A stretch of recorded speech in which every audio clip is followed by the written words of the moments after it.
Halo teman-teman, selamat datang kembali dalam saluran YouTube kami. Pada kesempatan kali ini, kita akan membahas mengenai pembuatan anggaran agar dapat menciptakan keuangan yang lebih baik. Mungkin sebagian orang menganggap bahwa anggaran cukup menyebalkan dengan banyak hal yang harus dipertimbangkan. Oleh karena itu, dalam video kali ini, kita akan bersama-sama membahas dan mencoba untuk membuat anggaran yang sederhana.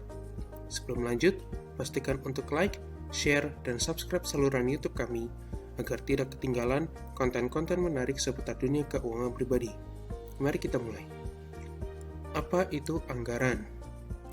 Sebelum masuk ke dalam cara membuat anggaran, penting untuk mengetahui apa itu anggaran. Anggaran adalah rencana keuangan yang memperlihatkan pendapatan dan pengeluaran Anda dalam periode waktu tertentu. Ini membantu Anda melihat di mana uang Anda datang dan pergi, sehingga Anda dapat mengelolanya dengan lebih baik. Tujuan dari membuat anggaran berkaitan dengan tujuan keuangan yang ingin diraih oleh masing-masing individu, sehingga sebelum membuat anggaran, pastikan untuk memiliki tujuan keuangan yang jelas, baik dalam jangka pendek, menengah, dan panjang. Analisa pendapatan. Setelah mengetahui tujuan keuangan yang ingin diraih, maka kita bisa melanjutkan dengan membuat anggaran. Langkah sederhana yang perlu dilakukan adalah mengetahui pendapatan atau uang masuk yang Anda terima.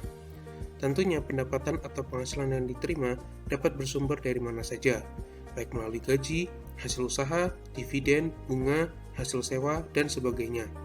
Catat setiap pendapatan yang diterima, terutama setelah dikurangi oleh pajak, sehingga pendapatan yang dicatat adalah pendapatan take home pay atau pendapatan bersih. Setelah mencatat seluruh pendapatan yang diperoleh, maka kita bisa melanjutkan ke tahap berikutnya. Penyusunan anggaran. Kemudian kita masuk ke tahap untuk menentukan anggaran yang tepat sesuai dengan kebutuhan masing-masing. Ada banyak metode atau cara dalam membuat anggaran, dan tentu saja tidak ada hal yang benar maupun salah. Karena untuk membuat anggaran harus disesuaikan dengan tujuan keuangan yang ingin dicapai oleh setiap orang, sehingga pastinya berbeda-beda. Dalam video kali ini, kita akan melihat dua contoh bentuk anggaran yang berbeda dalam sebuah ilustrasi sederhana. Contoh anggaran pertama. Untuk contoh pertama dalam penyusunan anggaran ini, kita akan menggunakan metode 50/30/20. Metode ini cukup sederhana dan bisa digunakan oleh setiap orang, yaitu dengan menyisihkan 50% dari pendapatan untuk pengeluaran sehari-hari atau yang bersifat kebutuhan, 30% dari pendapatan untuk pengeluaran yang bersifat keinginan seperti rekreasi, liburan, dan sebagainya, serta 20% dari pendapatan untuk investasi dan tabungan jangka panjang. Ambil contoh satu orang, sebut saja namanya John. John memiliki pendapatan dengan total sebesar 10 juta rupiah setelah dipotong pajak, di mana pendapatannya tersebut berasal dari gaji. John saat ini masih dalam status lajang atau belum menikah.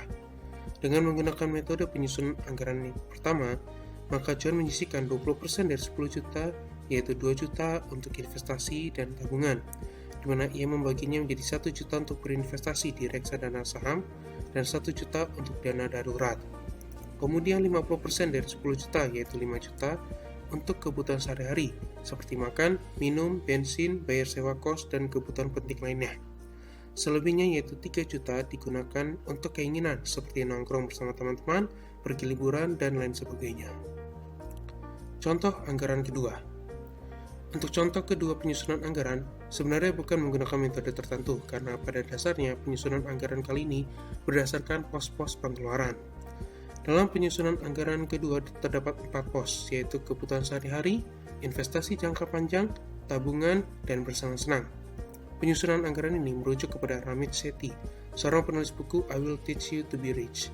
Menurut Ramit Sethi, penyusunan anggaran ini lebih memungkinkan untuk menempuh kehidupan yang kaya dengan tetap memperhatikan kekayaan jangka panjang. Secara detail, bisa dijelaskan seperti berikut. Pos pertama, yaitu kebutuhan hidup, memenuhi sekitar 50-60% dari total pendapatan Anda.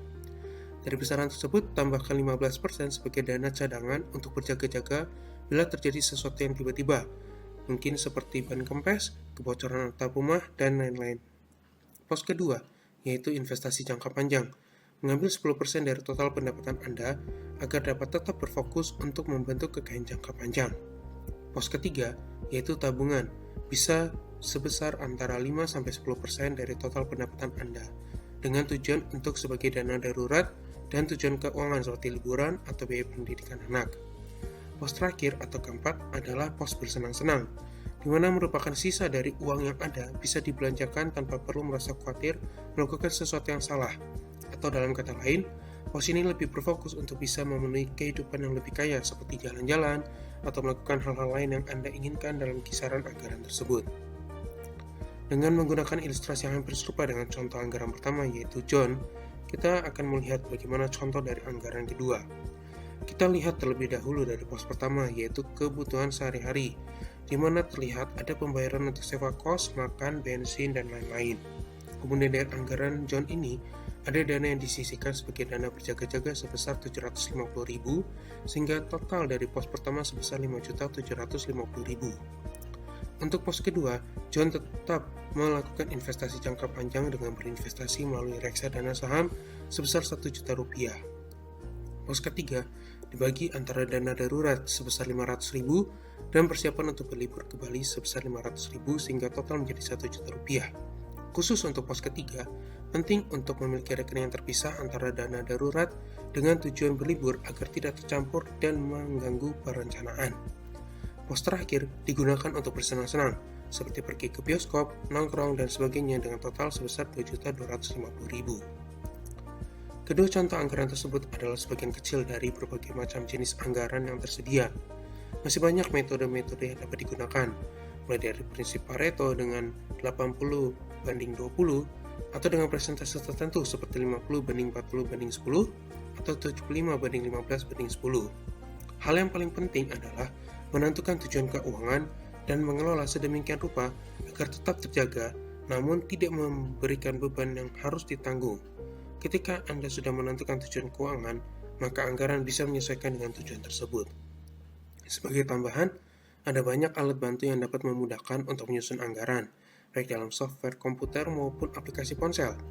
Kebanyakan dari aplikasi dan software tersebut gratis, sehingga jauh lebih mudah untuk mengatur anggaran. Pilih sesuai dengan preferensi Anda, dan pastikan bahwa aplikasi atau software tersebut memiliki manfaat yang dibutuhkan.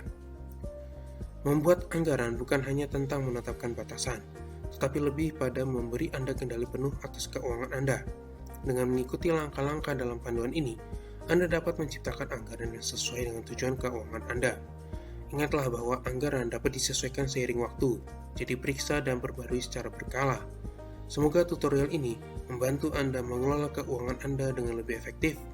Jangan lupa untuk like, share, dan subscribe saluran YouTube kami agar tidak ketinggalan konten-konten menarik lainnya.